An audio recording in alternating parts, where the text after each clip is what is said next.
Olá, bem-vindos à nossa análise aprofundada de hoje. Temos aqui um material, olha, fascinante. Princípios primeiros da rentabilidade. A proposta é bem radical, eu diria. É parar de só copiar o que os outros fazem, sabe? E começar a construir o sucesso pensando nas verdades mais básicas. Tipo, descobrindo a física do próprio negócio. Então a ideia central é largar um pouco o raciocínio por analogia, que, vamos combinar, é a base de quase tudo, né? E abraçar o tal do pensamento por princípios primeiros, o FPT. A nossa missão aqui é entender como essa forma de pensar, junto com a teoria das restrições, a TOC, pode levar a inovações de verdade e resultados, puxa, bem melhores. É como a diferença, sei lá, entre seguir a receita de bolo, seu cozinheiro, e entender a química dos ingredientes para criar algo novo, seu chefe. A gente quer ajudar a dar essa virada na estratégia. Vamos então desconstruir isso. Para começar, o que exatamente significa pensar com princípios primeiros? Parece algo bem filosófico. Tem uma base filosófica forte. Mas a ideia central é até simples, sabe? É você pegar um problema, uma situação, qualquer coisa complexa e desmontar tudo. Tipo Lego. Até chegar naquelas peças fundamentais, sabe? As verdades que você não tem como negar. Aquilo que é essencial.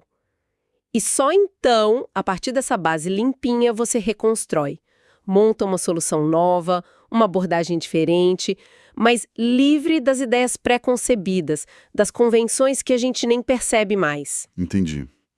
E você falou do contraste com o raciocínio por analogia, que é o nosso modo padrão, né? Exato, a gente faz isso o tempo todo. E as empresas também. Olhamos para o lado, vemos o que funcionou para o concorrente, para outra área e adaptamos. É o cozinheiro que troca um tempero na receita. Funciona, funciona. É mais rápido, parece mais seguro. Mas assim, raramente leva a um salto, a algo realmente novo, disruptivo. O pensamento por princípios primeiros, o FPT, é o caminho do chefe, aquele que entende como o calor transforma a comida, como o ácido reage com a gordura. Ele não precisa só de receita, ele cria a partir dos fundamentos. A ideia é transformar quem lidera em chefes da inovação. Faz muito sentido. Mas essa busca pelos fundamentos, isso não é exatamente novo, né? O material fala de raízes bem antigas. Com certeza. Vem lá de Aristóteles. Ele já falava da primeira base a partir da qual uma coisa é conhecida. A causa primária, sabe? Aquilo que não vem de outra coisa. E depois, séculos mais tarde, o Descartes, com aquele método da dúvida. Questionar tudo, absolutamente tudo, até achar uma verdade inabalável. O famoso penso, logo existo. É um processo de tirar as camadas de crença até achar o núcleo duro da certeza. E quem foi que trouxe essa ideia com tanta força para o mundo dos negócios atual? Tem algum nome que se destaca mais? Sem dúvida, o Elon Musk é o exemplo que todo mundo cita, e com razão. Ele mesmo diz que o sucesso da SpaceX, da Tesla, vem muito dessa forma de pensar. Tem uma frase dele que é chave. Decompõe as coisas até as suas verdades fundamentais e raciocine a partir daí. É o oposto de raciocinar por analogia. Ele conectou essa filosofia antiga com inovação de ponta de um jeito muito prático. Ok, a filosofia inspira, os exemplos são uau. Mas como a gente aplica isso na prática, no dia a dia? Parece que exigia um esforço mental gigante, né? O material dá um caminho. Dá sim. E é mais estruturado do que parece à primeira vista. Basicamente são 3 passos, assim, bem claros. Primeiro, identificar e questionar as suposições. Lista tudo que você acha que sabe sobre o problema. Tudo mesmo. E aí, desafia cada ponto. Pergunta, isso é verdade mesmo? É tipo lei da física? Ou é só um jeito que a gente sempre fez? Segundo, decompor nos princípios fundamentais. É reduzir o problema aos seus tijolos básicos. O que sobrou depois de questionar tudo, quais são as verdades essenciais, irredutíveis. E terceiro, criar novas soluções a partir do zero. Com essa base de verdades limpinha, você começa a construir de novo. Não é remendar o velho, é criar um novo a partir dessa fundação sólida. E para ajudar nesse passo de questionar, que parece o mais difícil, tem alguma ferramenta, alguma técnica que o material sugere? Ele menciona a lógica por trás de algumas técnicas conhecidas, tipo o questionamento socrático, aquela série de perguntas para ir fundo. Por que eu penso isso? Como eu sei que é verdade? Quais as evidências? Tem alternativa? E daí? E também a ideia dos 5 porquês. Perguntar por quê várias vezes para não ficar só nos sintomas, sabe? Para chegar na causa raiz. O exemplo da procrastinação é ótimo. Pode parecer preguiça, mas talvez lá no fundo seja medo de falhar, medo do trabalho não ser bom o suficiente. Muda tudo, né? Com certeza.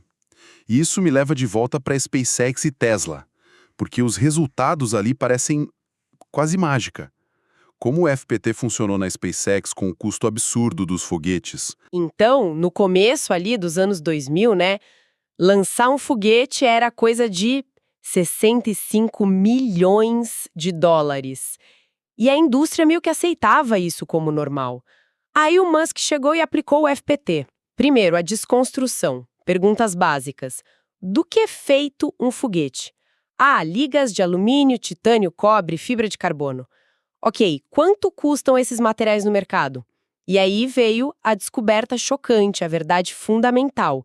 O custo do material bruto era tipo 2% do preço final. 2%? Espera aí, só 2%? Nossa, e o resto? O resto era, basicamente, ineficiência e suposições antigas. Cadeia de fornecedores com um monte de gente ganhando margem em cima de margem, sabe? E a ideia maluca de que foguete era descartável. Usava uma vez e jogava fora. Então, a reconstrução não foi achar um fornecedor mais barato, foi mudar o jogo. A SpaceX nasceu fazendo quase tudo internamente, tipo 80%, integração vertical. E o foco obsessivo na reutilização. Principalmente do primeiro estágio, que eram 60% do custo. Reutilizar isso derrubou o preço do lançamento, quase 10 vezes. Caramba. Passar de 65 milhões para uma fração disso. Só por perguntar do que é feito e quanto custa de verdade. Impressionante. E na Tesla, com as baterias, foi um caminho parecido. Muito parecido. A crença geral era: bateria para carro elétrico é cara. Ponto. Uns $600 por quilowatt-hora. E isso travava tudo, né? Carro elétrico virava coisa de nicho. Musk usou o FPT de novo. Desconstrução. O que tem dentro da bateria? Cobalto, níquel, alumínio, carbono, polímeros. Quanto custam esses materiais no mercado de commodities? Verdade fundamental. Descobriram que o custo básico dos materiais era bem menor. Coisa de $80 por quilowatt-hora.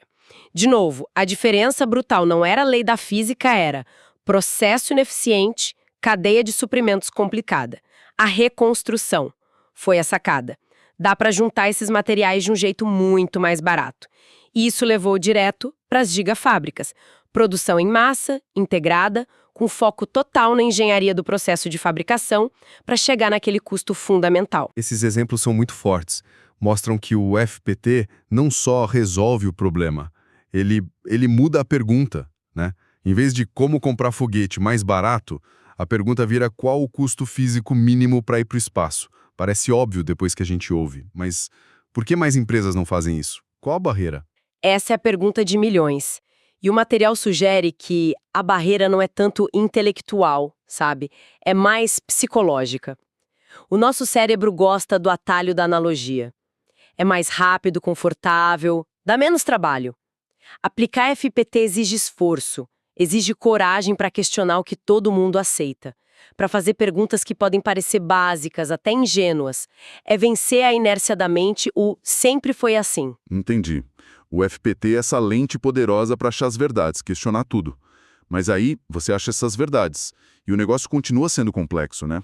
Como aplicar isso de forma sistemática? Onde focar o esforço? Exatamente. É aí que a teoria das restrições, a TOC, entra como uma luva. Se o FP é o raio-x que mostra a estrutura fundamental, a TOC é tipo o kit de ferramentas de precisão feito sob medida para operar nessa estrutura que o FP revelou. Boa analogia, gosto dessa conexão. E como funciona a TOC, então? Qual o princípio primeiro dela? A base da TOC é quase um axioma, uma verdade fundamental sobre qualquer sistema. Uma corrente é tão forte quanto o seu elo mais fraco. Simples assim. Trazendo para os negócios, O desempenho de qualquer processo que tem um objetivo, seja produzir, vender, criar algo, é limitado pelo seu pedaço mais lento ou de menor capacidade. Essa é a restrição, o gargalo. E o legal da TOC é que ela não vê a restrição como um defeito a ser eliminado. É uma propriedade natural de qualquer sistema, que não é infinito. Se não tivesse restrição, a produção seria infinita, né? Impossível, né? A TOC aceita essa lei e cria um método lógico para gerenciar o sistema a partir da restrição. Ok, faz sentido. Identificar e gerenciar o gargalo. Mas como isso conecta com o objetivo de ganhar dinheiro, que é o que a maioria das empresas busca? Aí entra uma ferramenta da TOC que é brilhante, a contabilidade de ganhos, Proper Accounting. Ela também nasce de aplicar princípios primeiros, mas na contabilidade. Em vez daquela complicação toda da contabilidade de custos tradicional, cheia de rateios que, às vezes, mais escondem do que mostram, a contabilidade de ganhos foca em só 3 números. 3 variáveis essenciais que controlam o fluxo de dinheiro. 1. Ganho, throughput, é a grana que o sistema gera pelas vendas, dinheiro que entra e fica. 2. Inventário, inventory, é todo o dinheiro que está empatado em coisas que a empresa pretende vender. Matéria-prima, produto na linha, produto pronto no estoque, dinheiro parado ali dentro. 3. Despesa operacional, operating expense, é todo o dinheiro que a empresa gasta para transformar inventário em ganho. Salário, aluguel, luz, dinheiro que sai para manter a operação rodando. Ganho entra, inventário parado, despesa operacional sai. TIDO. Parece bem direto. Pensa numa barraquinha de cachorro-quente. O ganho T é o dinheiro da venda dos lanches. O inventário I é o custo do pão, salsicha, molho que você comprou, mas ainda não usou ou vendeu. A despesa operacional é o aluguer do ponto, o gás, talvez alguém te ajudando. Com essas 3 métricas, o objetivo do negócio fica cristalino: aumentar o ganho T, diminuindo ao mesmo tempo o inventário I e a despesa operacional, DO. Vira um norte claro para tomar qualquer decisão. Essa clareza é muito boa. E tendo esse objetivo, TIDO, e sabendo que tem uma restrição, como a TOC diz para a gente agir? Tem um passo a passo? Tem sim. São os famosos 5 passos de focalização da TOC. É um método bem lógico, rigoroso, para gerenciar o sistema olhando para a restrição. Passo 1. Identificar a restrição, achar o elo mais fraco. Pode ser uma máquina, um setor, uma pessoa ou até uma regra, uma política interna. Esse é o passo-chave. Passo 2. Explorar a restrição. Tirar o máximo da capacidade que a restrição já tem, não deixar parada à toa, garantir que só passe coisa boa por ela, priorizar o que dá mais ganho, é espremer o suco todo dela. Passo 3. Subordinar todo o resto. Esse é o passo mais radical e o mais difícil de engolir às vezes. Significa que todas as outras partes do sistema, as que não são a restrição, têm que operar no ritmo da restrição. Elas precisam apoiar a restrição, mesmo que para isso fiquem paradas uma parte do tempo. O foco não é a eficiência de cada pedacinho, é a eficiência do todo. Passo 4. Elevar a restrição. Só depois de explorar e subordinar, se a capacidade da restrição ainda não for suficiente, aí sim você pensa em investir para aumentar a capacidade dela. Comprar máquina nova, contratar gente, mudar a tal política restritiva. E, passo 5, repetir e cuidado com a inércia. Quando você eleva a restrição, ela deixa de ser o gargalo. E aí, outro ponto vira nova restrição. O ciclo começa de novo no passo 1. É melhoria contínua. Mas tem um alerta importante. Cuidado para a inércia. As regras antigas não virarem a nova restrição escondida. Esse passo 3, subordinar, confesso que me dá um nó na cabeça. Deixar a máquina parada de propósito. Pessoa ociosa. Vai contra tudo que a gente ouve sobre eficiência, né? Parece desperdício puro. Exatamente. É aí que a TOC bate de frente com o senso comum que vem da otimização local, do raciocínio por analogia. O que parece desperdício ali, no local, a máquina parada antes do gargalo, é, na verdade, proteção para o fluxo global. Pensa comigo, Se uma máquina super rápida antes do gargalo produzir sem parar, o que acontece? Ela cria uma montanha de inventário II esperando na frente da restrição. Isso aumenta o dinheiro parado II, talvez até aumente a despesa operacional DO para guardar e gerenciar aquilo tudo, e não aumenta nada do ganho T final, porque quem dita o ritmo ainda é a restrição lá na frente. A subordinação protege o sistema inteiro, garante que o foco e o esforço estejam onde realmente faz diferença. É uma mudança de filosofia mesmo, sair do local para o global. Ok. A lógica é forte quando a gente pensa no sistema inteiro. Realmente parece que FPT e TOC nasceram um para o outro. Um desmonta para achar a verdade, o outro usa essa verdade para fazer a coisa fluir melhor. Perfeito. A tese central do material é essa. A TOC não é só compatível com o FPT. Ela é quase a aplicação natural e inevitável do FPT quando você olha para o problema de gerenciar um sistema complexo que tem um objetivo. Imagina começar do zero só com princípios primeiros. 1. Qual o objetivo real do negócio? Ganhar dinheiro de forma sustentável. 2. Quais as variáveis mínimas para medir isso? Ganho, T, inventário I, despesa operacional DO. 3. Qual a lei física que limita a capacidade do sistema? A produção é limitada pelo ponto mais lento, a restrição. 4. Então, como atingir o objetivo? Focando na restrição. Qualquer esforço grande fora dela é, na melhor hipótese, inútil, na pior, prejudicial. A TOC é, no fundo, a descrição dessa física dos negócios, e a contabilidade de ganhos é a linguagem dessa física.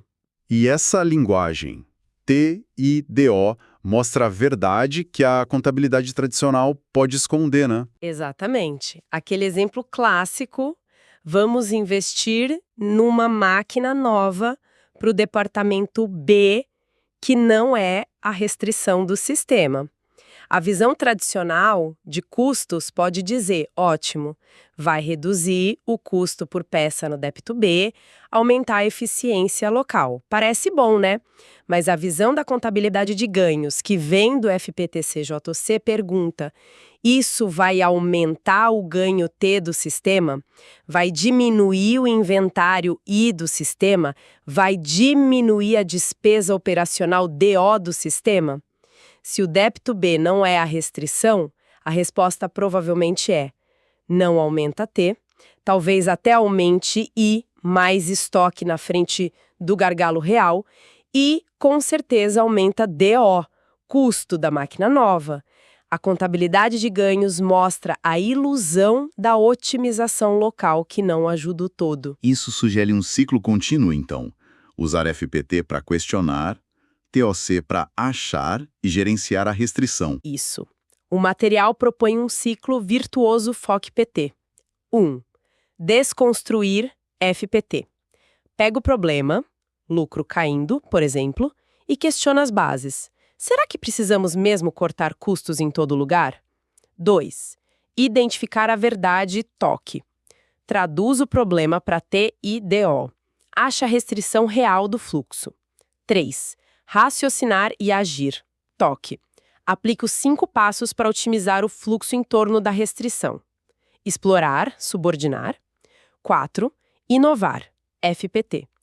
Se otimizar a restrição atual não basta, no passo de levar, aí você usa o FPT para pensar numa solução radical do zero para aquela restrição, como Musk fez com as baterias.